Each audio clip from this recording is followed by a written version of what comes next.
மீண்டும் இயேசு, நீங்கள் உள்ளம் கலங்க வேண்டாம், கடவுளிடம் நம்பிக்கை கொள்ளுங்கள், என்னிடமும் நம்பிக்கை கொள்ளுங்கள். என் தந்தை வாழும் இடத்தில் உறைவிடங்கள் பல உள்ளன. அப்படியில்லை எனில் உங்களுக்கு இடம் ஏற்பாடு செய்ய போகிறேன் என்று சொல்லி இருப்பேனா? நான் போய் உங்களுக்கு இடம் ஏற்பாடு செய்த பின் திரும்பி வந்து உங்களை என்னிடம் அழைத்துக் கொள்வேன். அப்போது நான் இருக்கும் இடத்திலேயே நீங்களும் இருப்பீர்கள்.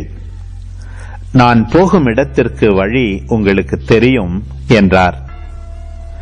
தோமா அவரிடம், ஆண்டவரே, நீர் எங்கே போகிறீர் என்றே எங்களுக்கு தெரியாது.